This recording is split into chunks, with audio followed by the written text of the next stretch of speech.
November 2025. Sebagian besar wilayah Asia Tenggara tenggelam.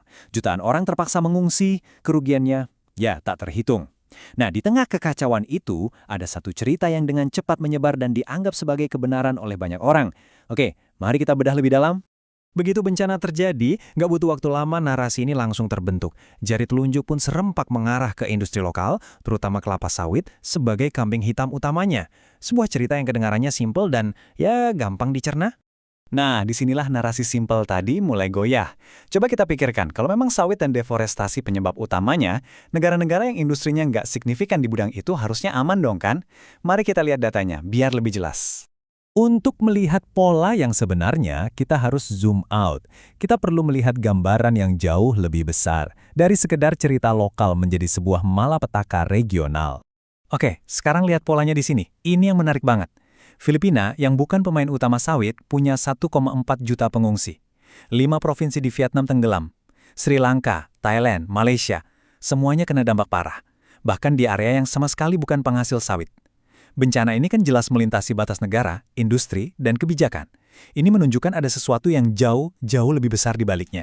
Jadi jelas ya, ini fenomena global, bukan lokal. Pertanyaannya, kalau bukan industri lokal, kekuatan alam apa dong yang sebegitu dahsyatnya sampai bisa menyerang separuh benua dalam waktu bersamaan?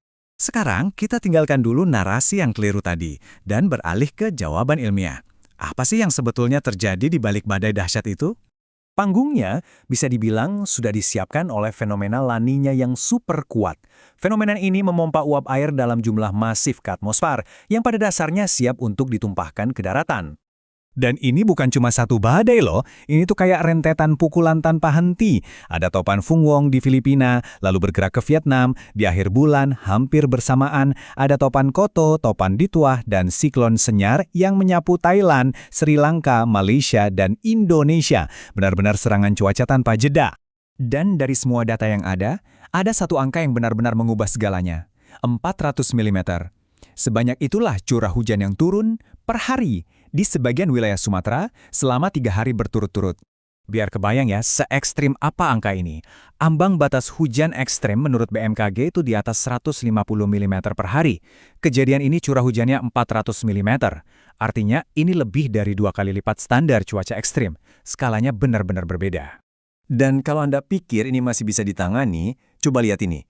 Bahkan negara sesiap Jepang pun lumpuh total waktu Hiroshima diguyur hujan 400 mm selama 2 hari.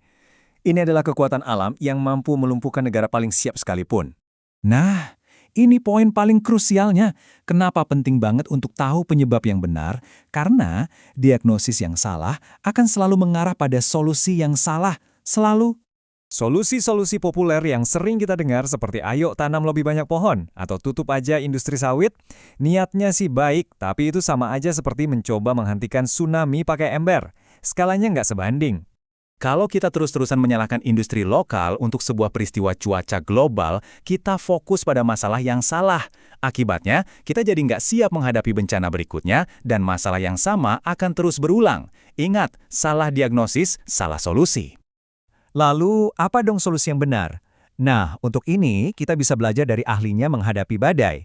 Jepang, negara yang sudah ratusan tahun hidup berdampingan dengan topan. Pendekatan Jepang itu punya 3 pilar utama, dan intinya adalah mitigasi, bukan cari kambing hitam. Pertama, sistem peringatan dini yang super canggih. Kedua, infrastruktur air kelas dunia, kayak terowongan drainase raksasa di bawah tanah. Dan yang ketiga, yang paling penting, fokus nasional pada manajemen risiko.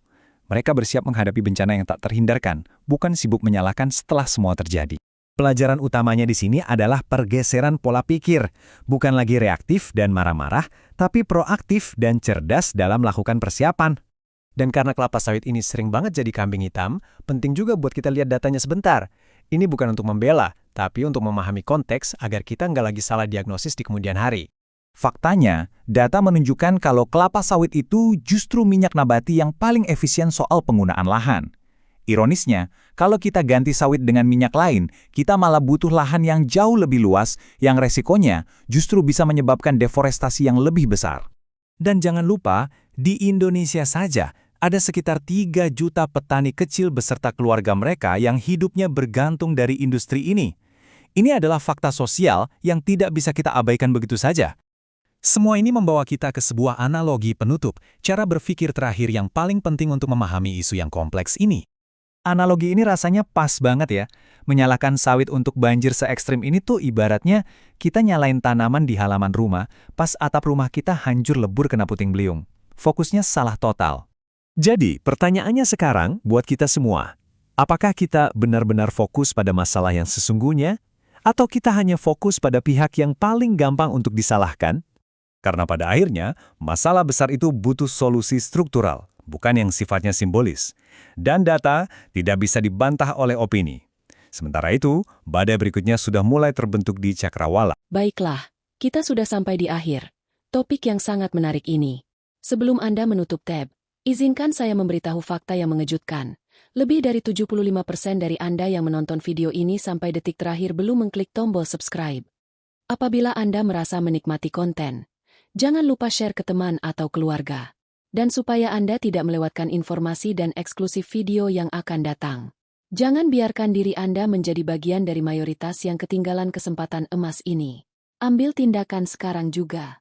Gratis kok untuk klik subscribe dan nyalakan lonceng notifikasi. Karena akses istimewa ke pengetahuan ini sangat terbatas.